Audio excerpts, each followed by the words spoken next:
Vargas Llosa, ¿mito o realidad? Con el fallecimiento de Mario Vargas Llosa el pasado 13 de abril, desaparece una de las últimas figuras más emblemáticas del llamado boom literario hispanoamericano. La épica, el mito y la leyenda han rodeado desde muy pronto a la mayor parte de los miembros de este movimiento. La obra literaria de todos y cada uno de ellos nunca se ha interpretado al margen de fuertes intereses ideológicos, políticos y económicos. La literatura, con frecuencia, se usa como un pretexto en el que intervienen asuntos y negocios muy humanos, pero también muy ajenos a la propia literatura. La universidad, una estructura más en la administración de todo tipo de poderes, no ha hecho tampoco nada original ni independiente en contra de las corrientes dominantes. Más bien, ha mostrado sumisión y hasta servilismo.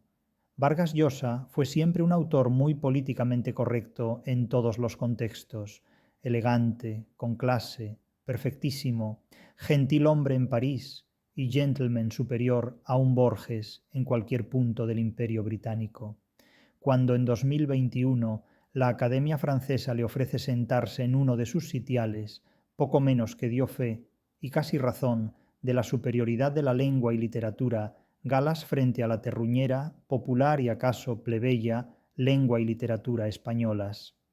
Literalmente, dijo, según recoge el diario ABC en su edición digital del 9 de febrero de 2023, la literatura francesa fue y sigue siendo la mejor. Cervantes, de cuyo nombre no quiso acordarse, no existe para Vargas Llosa. Cosas del contexto. El decoro siempre exige decir aquello que conviene decir en cada situación, tiempo y lugar. Lo comprendemos, pero no es lo mismo actuar como Galileo para salvar la vida que hacerlo como alguien que, por quedar bien, dice lo que sabe que no es verdad. Ni lectores ni estudiantes de literatura española encontrarán élites intelectuales en nuestro país que no antepongan la supremacía de una cultura extranjera a la propia, la francesa, Pérez Reverte, la inglesa, Javier Marías, o la alemana, Ortega y Gasset, cuya sombra sigue siendo larguísima entre los búmeres. Se llama complejo no superado o pensamiento hipotecado por el mito del extranjero. La falta de un pensamiento crítico original hace que la mayor parte de la gente se olvide de toda la literatura española anterior al siglo XVIII. Cervantes, Quevedo, Góngora, Lope de Vega o Calderón de la Barca, por citar solo a los ases de una baraja de múltiples palos. Cervantes, el autor más necesario en el siglo XXI porque nos previene contra el idealismo y los engaños, pero es más fácil declararse inglés, francés o alemán que interpretar a Cervantes. Es más fácil explotar el prejuicio que combatirlo. Vargas Llosa optó por París y por Flaubert, como Borges por Shakespeare y por Inglaterra. Gabriel García Márquez, que vivió y escribió sin esos complejos galos ni anglicanos, fue artífice de la literatura más original de Hispanoamérica, con una obra capital en la historia literaria universal, 100 años de soledad, la epopeya contemporánea del mundo hispánico. Márquez no necesitó disfrazarse de extranjero.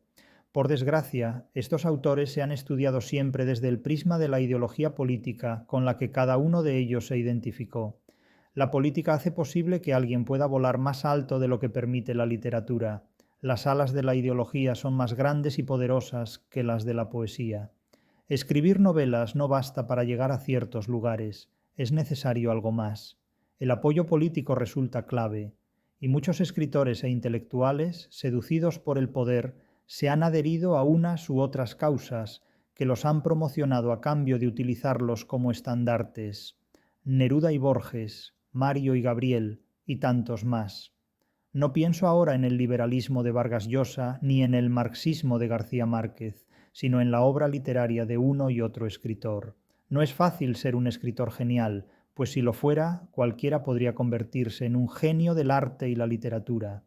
La genialidad literaria consiste en crear formas nuevas e insólitas en la literatura, y en hacerlo, además, creando también contenidos inéditos, no tratados antes por nadie. La genialidad exige esta doble originalidad, descubrir un tema nunca tratado antes y contarlo de una forma totalmente nueva. Márquez fue un genio, Llosa no.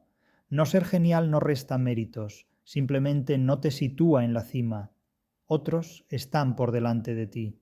Si realmente limitáramos la historia de la literatura a la historia de las obras geniales de la literatura, la lista quedaría reducida a un 10% de lo que conocemos. Y en ese porcentaje, a mi juicio, no estaría Mario Vargas Llosa. Sus obras son valiosas, ilustran un capítulo de la historia literaria de Hispanoamérica y poseen un gran valor ideológico, político y social. Punto. No es poco. Pero la genialidad es una exigencia mayor en materia literaria. Sus más grandes obras, La ciudad y los perros, Conversación en la catedral y La guerra del fin del mundo, son intentos de alcanzar una originalidad que finalmente no se consigue. Son buenas novelas, pero no son novelas geniales. No marcan ni un antes ni un después. Otras obras, como por ejemplo ¿Quién mató a Palomino Molero?, son simplemente un ejemplo frustrante de cómo imitar novelas clave como crónica de una muerte anunciada. Si leemos su obra ensayística, La pobreza es mayor. Son frases hermosas y elegantes, bonitas y seductoras, pero vacuas. Sus páginas sobre Flaubert nos hablan de Vargas Llosa, pero no de Flaubert, con la excepción de un Gonzalo Torrente Ballester, un auténtico genio de la literatura y del ensayo. Los literatos son muy malos críticos de literatura. Saben escribir literatura, pero no saben interpretarla. Torrente es la mayor excepción N que conozco. Mario fue un buen escritor. Esa es la realidad. Si quieren creer en los mitos, no es asunto mío desilusionarles, pero yo interpreto literatura, y en la realidad de la literatura están el buen escritor y el genio. Los mitos forman parte de las creencias y de las emociones imaginarias que cada uno necesite para su personal bienestar. Y la prosperidad del mercado, el mito es un cebo mercantil. La ciencia literaria no construye mitos, los descarta. Y una cosa más, y muy importante, tengan en cuenta que el éxito de muchas obras literarias se debe a que la mayor parte de las personas inteligentes no las han leído nunca, ni las leerán. Perdón por pensar en Borges y en Don Mario,